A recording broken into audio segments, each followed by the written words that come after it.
The sovereign people, in Pearse's essay, which is one of the last things he wrote, probably the last thing he wrote, I think, he said in his own words, I have no more to say. It came out on the 31st of March 1916. He proclaimed a new testament of revolutionary Irish nationalism with 4 prophets: Wolfe Tone, Thomas Davis, John Mitchell, and, of course, James Fintan Lalor. The sovereign people most extensively quoted and paraphrased Lalor of all of these, in particular an 1848 essay, The Rights of Ireland, published in the Irish Felon. Much of Pearse's contribution to the 1916 proclamation of an Irish Republic drew on Lalor's writings. This declared the right of a people of Ireland to the ownership of Ireland, a resolve to pursue happiness and prosperity of the whole nation, and most famously to cherish all the children of the nation equally. There's a lot of word-for-word borrowing from Lalor in that essay, with perhaps one addition that Pearse managed to bring to the table, which was to emphasise the female franchise as well as the other rights and freedoms emphasised by Lalor. And I'll just read a sentence from Lalor's essay, the one that Pearse quoted extensively in The Sovereign People.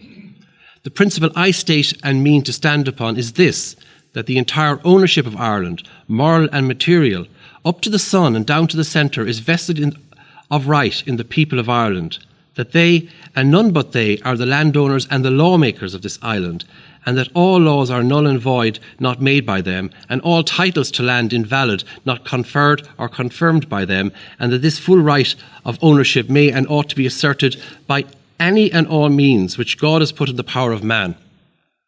So you can sort of see, if you will, a connection between Lalor and the proclamation. The proclamation is perhaps one of many documents.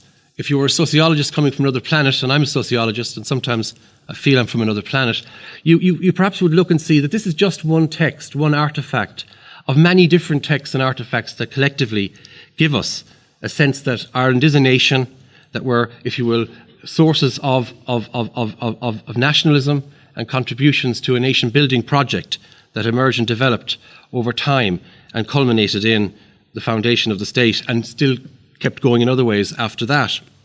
However, you might take issue perhaps with some elements of it. For example, it's signed by just 7 people. And you could enlarge that to say, well, perhaps a few thousand were involved one way or another in the uprising of 1916. However, up to nearly 500,000 people signed the Ulster Covenant. So does it really matter what those particular 7 people wanted? Is it important to go over it and endlessly mine perhaps the intentions of each of them? Can we even imagine that there was a coherent view between all of them as to what they wanted, other than perhaps, as we've heard, Irish freedom and then the freedom to do stuff after that? Quite clearly, there were different perhaps views amongst them. Without going into them now, perhaps we could even think about Pearse for a second.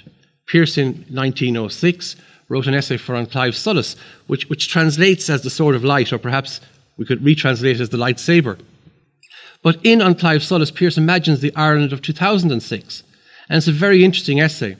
He imagines that there's a parade going down Shráid Donnelly Connell, headed up by the Ordery, the High King, followed by the Parliament of the Aes Sedona, the advisors to the King, and the boy soldiers of the Fianna bringing up the rear.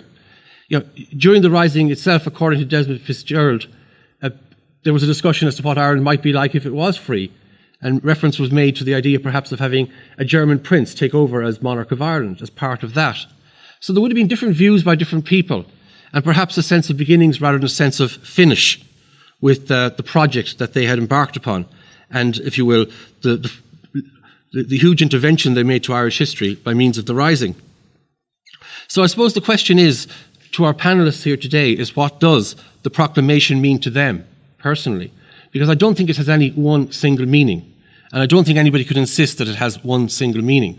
But perhaps by asking each of our panellists in turn for about up to 10 minutes, but certainly not longer, to elucidate on that, or whatever else they plan to say today, that we have the basis for hopefully a very lively debate that involves the audience as well. So can I pass you over now to Robert Balla.